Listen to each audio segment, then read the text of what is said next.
Smile, Yvonne. I'm smiling. That's your smile. Come on, smile ka naman dyan oh. For me, please. For you? Oo, smile ka naman kahit para lang sa crush mo.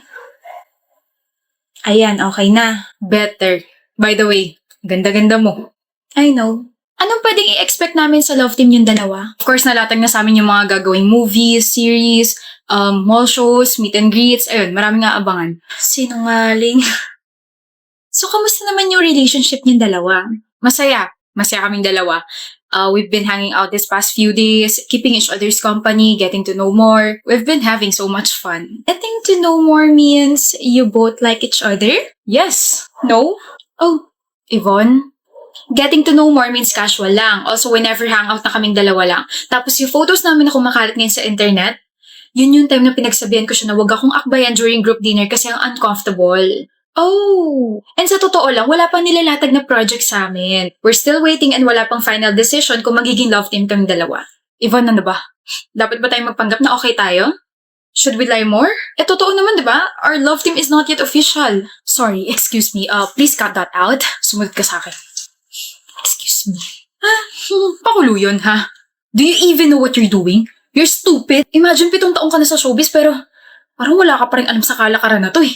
Simula pa lang sinabi ko na sa'yo, cheesy stupid lies won't work sa akin. Nagpapakatotoo lang ako. Tsaka bakit ako magsasabi ng mga kasinungalingan kung alam ko naman sa sarili ko na ikakasira ko rin yung mga yan? Ay nako, Denzel, you could have just said na we're good, we're friends, and we're so excited to work with each other. Kaso bulok ka. Everyone in this industry kilala ko bilang prangkat may matabas na dila. They know that I don't and can't lie. Sorry ka. Na-partner ka sa isang babaeng artista na walang preno ang bibig at walang gusto sa'yo. Then what about your smile kanina, ha?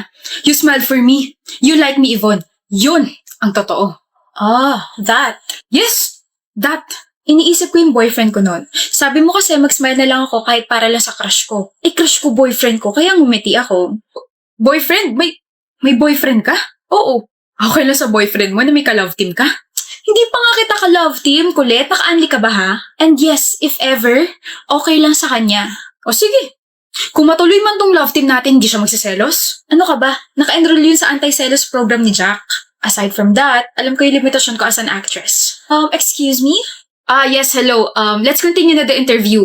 May mood swings lang kasi talaga tong si Yvonne eh. About the interview, it's already cancelled. Huh? We got a call from your management and they canceled the shoot. Excuse me. Tignan mo itong ginawa mo, Yvonne. Sinira mo tayong dalawa, sinira mo ko. Dawit tuloy yung pangalan ko dahil sa kagawa mo kanina sa interview. Wisit? Ako ang sumira sa'yo? Baka ikaw ang sumira sa sarili mo. What? Nag-text sa akin ng management. Sabi nila, they want me to stay away as far as I can from you. Why would they do that? You're clueless? Really, Denzel? You're trending right now. I mean, someone exposed you and I think kanina pa tong post na to. Cheating, bullying, and violence towards your past schoolmates? Hindi pa marunong humingi ng tawad sa mga biktima at hindi lang yon. When you were 16 daw, may na-hit and run kang isang babae. My gosh, mukhang marami kang pagbabayaran ah. Handle your own issues. I can't save you from this, Denzel. Manager kita, di ba? Just please help me. Hindi na ngayon. Okay? Everyone hates you. Madadawit na rin yung pangalan ko dahil tinulungan kitang tumakbo dati. Sumuko ka na lang sa pulis lalo na at kalat na ngayon sa social media yung video na na-hit and run mo yung babae. How? I made sure na wala na yun ah. Well, I guess the victim retrieved the CCTV footage. She's alive, Denzel. She's alive? Akala ko patay na siya. Si Yvonne yung nabangga mo dati. Alam niya na ba na ikaw yung na-hit and run niya? According to my sources, alam na niya. At alam niya na rin ba na ikaw yung nag-expose sa kanya? Na tinulungan mo yung mga ibang nabiktima niya? That? No love. Hindi niya rin alam na matagal nang alam na management yung mga ginawa niya. Kaya nga 1 taon na siyang walang project, diba? Tapos he was so excited na ma-partner sa akin kasi akala niya okay na lahat. Kaso nag-bounce back na sa kanya. Success plano mo, love. Nag-showbiz ka dahil sa kanya. Binuo mo yung pangalan mo tapos nagsumikap ka para magkaharap kayong dalawa. I'm impressed. Dapat lang. 7 taon ako naghirap sa showbiz para lang mapabagsak siya. Congrats, Yvonne. Hindi na siya makakaahon pa. This calls for a drink, love. Let's go? Zani, pasado ka! Pasado ako? Pasado sa next life. Pagsak ako, I have to retake the exam? Ini-eme ka lang yun ni Olivia, pasado ka, Zani. Panira ka, Ali. You know naman na gullible ang ating friends, so stop making fun of her. Visit ka talaga. Dahil dyan, ilibre mo ako. Bakit kita ililibre, ibinubuli mo ako? Isusumbo kita kay Frank. Hindi tatalab sa akin yan. Kaka-Frank mo, baka ikaw pa yung i-Frank ko. Frank mo, mukha mo, Olivia. Gusto ko si Frank. It's a Frank! I hate you. Kaya wag kang ano dyan at ilibre mo kami. Mommy, I'll be home late. I'll be with my friends later. Tapos tomorrow po, I'll be with Frank. Do you have allowance pa? I can give you more. Hindi na po, Mommy. I have ipon pa. Hindi na namin nakikita si Frank. Pakisabi sa kanya, nagtatampo na kami ng dad mo. Dumalo ka mo siya rito. Ihahatid siya kasusunduin niya naman po ako tomorrow. Kaya makikita niyo na po ulit siya. Tuloy alam kung siya po ba talaga yung anak niyo or ako. Frank is a very responsible man and I love talking to him about business. So sinasabi niyo po hindi ako responsable? Shh, sige na, gumala ka na. Ang nga pala, nak, po, malapit na yung 21st birthday mo and since malapit ka nang gumraduate, we decided to book your flight papuntang Rome. Why would you say this habang paalis na po ako? Pabitin, ganun. Mommy! Bye! I'm going to Rome this year. Sa birthday ko. I know. You know? Nasabihan ako nila tito and of course, kasama mo ako. Oh my gosh ka! Pero mas nauna pa nilang sabihin sa'yo kesa sa akin. Ako talaga yung paborito nila. Haha, so funny. Ikaw naman yung paborito ko. Anong ngiti yan? Bakit ang laki? Kinikilig ka, no? Di ba halata? 4 years and you're still kinikilig? Grabe. Iba talaga yung epekto ko sa'yo. Hangin ka masyado. Dapat sa'yo tinatangay eh. Natangay naman ako ah. Sa ganda mo nga lang. Stop! Ang dami ko pang gustong sabihin banat pero alam kong gutom ka na so saan mo gusto kumain? Parang nagkikrave ako sa samgyeopsal and kimchi. Eh di kumain tayo ng samgyeopsal and kimchi. Okay lang? But you're not a fan of Korean food, diba? Para sa'yo, I can be whoever and whatever. Iba naman yun eh. Ewan ko sa'yo. Tara na nga. Pero mahal. Di ka ba babalik? Saan? Sa ospital. Sa ospital? Anong gagawin ko sa ospital? I'm super healthy kaya. It's been 10 years. And your time is up, Sunny. Wish, wala kang ginagawa?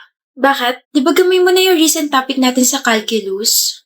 Yap, pwedeng paturo, hindi ko kasi gets. Girl, ang slow mo naman. Ang dali-dali lang ng lesson tapos hindi mo pa get. Ano ba yun, Zari? Calculus, yung recent lesson natin. Hindi mo gets? Hindi. Ako gets ko. Talaga? Pwedeng paturo? Ayan, okay, Krish. Ang time-consuming. I mean, no offense, Zari, pero dapat kasi gets mo na yan. Kami nga mga kaibigan mo, alam na yan, tapos ikaw. Ay, naku, napapag-iwanan ka namin, ha? Bobo yarn. Hoy, umiyak yan bigla. Joke lang, ha? Puro na lang paturo to si Zari, napaka-bobo. Puro paturo, pero never naman natin siya tutulungan. Nakakairita kaya? Ano niya hindi nagigets yung mga lessons, napaka-basic lang naman ng mga yun. Stock knowledge na nga lang yung iba rin, eh. Ang sarap tuloy sabihin sa kanya harap-harapan na, bobo ka, bobo ka? Oo, bobo ka. Zari! Zari! Huh? Bakit, Sammy? Okay ka lang? Masama ba pakiramdam mo? Yeah, I'm okay. Di yan okay. Vern, halata namang hindi ka okay. Ano ba problema mo? Oo nga, kanina ka pa nakatulala dyan sa binabasa mo eh. Hindi niya gets yung lesson. Gets ko. Di mo nga gets yung feelings ko para sa'yo, yung lesson pa kaya. Hindi mo gets, umamin ka na kanina pa kita inaobserbahan. Kamot ka ng kamot dyan sa noo, may wala namang gumagapang na kuto. Hindi mo gets yung lesson, Zari? Alin dyan? Okay lang? Hindi. Hindi okay na magsinungaling ka? Alin dyan yung hindi mo gets? Tutulungan ka namin, Sammy. Naiiyak ka ba? Hindi. Sabi hindi nga okay magsinungaling eh. Akala ko kasi imamock niyo ako. What? Akala ko kasi sasabihin niyo na slow ako, nabobo ako kasi hindi ko gets yung lesson. Zari, are you kidding me? Kapag may hindi naman kami gets na ibang lessons, nandyan ka kaagad para turuan kami. No judgment at all. So bakit naman namin sasabihin yun? Bakit ka naman namin imamock? We do understand kung gaano kahirap mag-aral. Walang madaling lesson. Zari, mga kaibigan mo kami. Cringe man pakinggan pero ang magkakaibigan nagtutulungan at hindi nagbababaan. There's no competition between us. Healthy competition, yes. Pero not to the point na magiging insensitive kami sa side mo. May competition sa amin. Competition sa puso ni Zari kasi buwisit yung tika ibang course eh. Mami may gusto sa'yo, gusto rin naman kita. ang seryoso ng usapan tapos isisingit mo yung kaipalan mo? Turuan na nga kita, Bob. Zari, turuan na rin kita kung paano ka aamin sa akin. Gusto rin naman kita. Gusto ko na rin matutunan tong lesson natin. Pag-untugin ko kaya kayong dalawa, no? Maghiwalay nga kayo, ako magtuturo sa'yo, Zari. Mamimiss kita, Zari. Wow, isang tao lang naman yung pagitan nyo. Kita mo tong ballpen na hawak ko, Vern? Bibili na lang ako ng snacks natin. Bye, Zari. Mamimiss kita. Please tell me hindi mo gusto yung pangit na yun. Gusto ko siya, Sammy. Bagay nga kayo. Pares kayo may topak. Lalim nun ah. Bakit? Di ka na naman sinigot ng crush mo. Excuse me, Blanche? Ako? Liligawan ko crush ko? O nga no, bakit hindi ko naisip? O, anong problema? Tungkol na naman ba to kay Lois? Hindi. Hindi. Bago yun ah. Kada pupunta ka kasi sa akin, palagi ka may rant ako sa kanya. Kesyo hindi ka pinansin, naghilo ka pero dinaanan ka lang niya, bla bla bla, ganun ganon. So ano? Hirap eh. Yung ano? Sa grades. Hindi pa naman lumalabas sa grades natin ah. Meron na ba? Blanche, ikaw yung problema ko. Ako? Uy, wala ako dyan ah. Seryoso? May nagawa ba ako? Ano? Pag-usapan natin. Hindi ko maintindihan. Yung ano? Bakit palagi ka sumasagi sa isip ko? Ada. Kapag kumakain ako, naiisip ko, kumain ka na ba? Kapag patulog na ako, mukha mong nakangiti yung nakikita ko. Kapag papasok na ako sa school, nai-excite ako kasi makikita kita. Nakakakilabot pero yung puso ko dumadagugdog. Dug. Wala ka namang ibang ginagawa. Ganun pa rin naman yung trato mo sa akin. Pero bakit lahat ng kilos mo nagiging espesyal na para sa akin? Tingin ko crush kita eh. Hindi. Blanche, sa tingin ko, gusto kita. Seryoso? Oo. Ada, paano ba kasi to? Tingin ko lang asa sa'yo, kaibigan. Alam ko, naguluhan lang ako kasi napaka-weird na ikaw bigla yung gusto ko. Sige, laters na lang. What's up, Blanche? Ada, okay ka lang? Bakit parang awkward ka kapag kinakausap kita? Dahil ba sa confession ko last week? Sorry ka, pero gusto pa rin kita. Bago ko makalimutan. Niluto ka ng breakfast. Alam kong tamad ka kumain sa inyo eh. Kanin tsaka sunny side up yan na naging down kasi naging scrambled yung egg. Laters. Para saan itong mga notebooks? Binulutong ka, diba? Kaya absent ka ng 1 week. Di na-miss mo lahat ng lessons natin. Sinulat ko lahat dyan para wala kang na-miss na kita. Na lessons. Hindi mo naman kailangan. Ayaw mo ba? Gusto? Yun naman pali. You're welcome. Ada. Gusto mo pa rin ba ako? Oo. Grabe, no? 7 buwan na kita nagugustuhan. Tagal na rin pala. Bakit mo natanong? Uncomfortable ka na ba? Hindi. May sasabihin ako sa'yo mamayang uwian. Sabihin mo na. Mamaya na. Hihintayin kita. Okay. Ada, gusto kita. Ada, gusto na rin kita. Ada, I like you. Cheesy. Sunduin ko na nga. I wanna know you more, Ada. Gusto kita, Lois. Really? I have feelings for you too. Dati. Gusto kita dati, Lois. May iba na ako nagugustuhan ngayon at alam kong hindi ko na mabibitawan yung feelings ko para sa kanya. Sige, una na ako Hinihintay niya pa ako eh.